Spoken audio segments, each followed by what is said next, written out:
The big challenge in the last couple of years, in the coming couple of years, is how to transform our factories from lean factories to lean digital factories.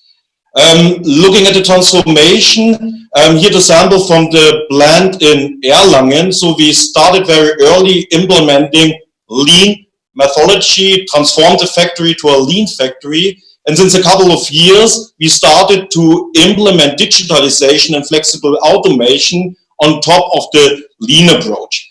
We did a big step forward, introducing lean, and we now further improve our factory using digitalization and automation. And for example, speed, we reduced time to market from 20 months to 15 months. Now we are going towards 12 months. We improved our quality level on a world-class quality level and further want to improve it. Our delivery performance, we improved the delivery time from 25 days to 7 days in a purely make-to-order business. That means only if a customer is ordering, then we are starting with the production, no make-to-stock business. And we further improve, we're going to improve it to 5 days. And the productivity all over the year has been over 5%. And now with digitalization, automation, we even boosted the productivity performance over 7% per year. What does digitalization mean? Here, it's important, it's not about the single technology. It's a combination of different technology and with the holistic approach. Holistic approach meaning combining advanced robotics, digital twin of the production and the product, edge and cloud technologies, artificial intelligence, only to name a few, and to combine them and to bring up and using them in a holistic approach. Today I want to focus on the digital twin, which especially becomes relevant in today's crisis, pandemic situation, what we are in. And in order to show you the approach we have, the holistic approach we have, I'm using the digital value chain, starting from product design, production planning, production engineering, production execution.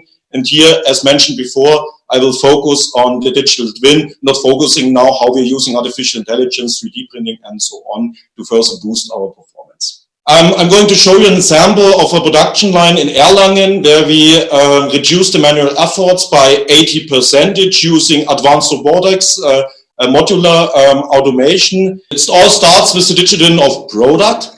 What does digital twin of product mean? It means that we simulate and test the product in the virtual world before we even create the first lab sample. That means we do product tests. For example, as you can see it in the middle, thermal simulation. That means we simulate the product. We check if the design of the product has quality or functional issues, how we can optimize it. And we also design the product, design for manufacturing to check that we are ensure that the product finally can be assembled by robots, is fitting to our production equipment and so on. In the next step, we do workshops, virtual workshops together, R&D, manufacturing, engineering, to check then the design of the product, to adjust it in the virtual world, and not this, in the past we did it via lab samples. Now we test already our equipment in the virtual world. Here you can see a screwdriver. In this sample, we saw that the screwdriver and the design was not fitting together from the robot, and therefore we adjusted accordingly, and we ensure that, for example, assembly directions or certain positions are correct. And the nice thing is you can do this one even being on the ground, you can do it remotely. Next step is then setting up the production planning process. And what we did in the past was lean cell design. That means for the lean cell design, what we're using was cutting-edge engineering in order, first of all, to improve it without building up the line in the first step. And now the world is changing. We don't have this manual work anymore. We are using advanced robotics accordingly, and therefore also cardboard engineering is not the right tool anymore, because in the cardboard engineering, you cannot bring in a robot and to check dynamically how a robot is working within the cardboard engineering. And therefore we use here simulation for the production planning in order to check if the whole system, how it can be optimized and how it works. What we did in the past, layout planning of a line, and as you can see it here, it's the sample just shown to you. In this sample, everything looks nice because you see the robot, you see the green circle, and everything looks okay. That means that the robot can, the green circle means the reach of the robot, And if you look at this picture, you can see the robot is reaching everything, so everything is fine. But the problem is, as mentioned, a robot is not 2D, a robot is 3D. So you don't talk about a circle, you don't talk about a hemisphere, and even more, a robot has joints. That means he cannot even reach all single points in a hemisphere.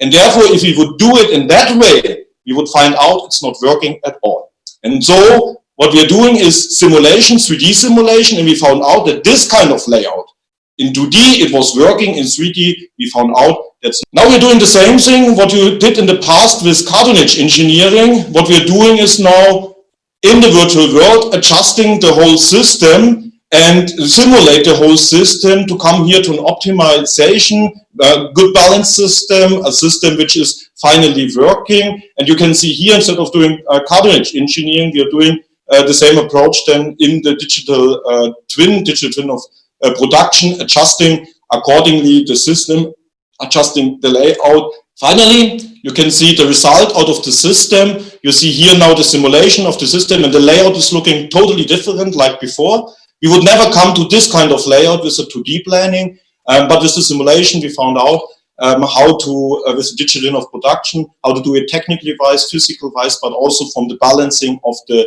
workloads and so on, that the whole system has a high efficiency and is working accordingly. Now we have the problem in the brownfield. Our plant Erlangen is founded 1971. Therefore, what we did in the past always was 2D layouting. As now the problem was how to bring the whole factory in a 3D layout if you're doing 3D layout in planning and a simulation of the whole processes. And if you would do it manually, it would take a lot of time.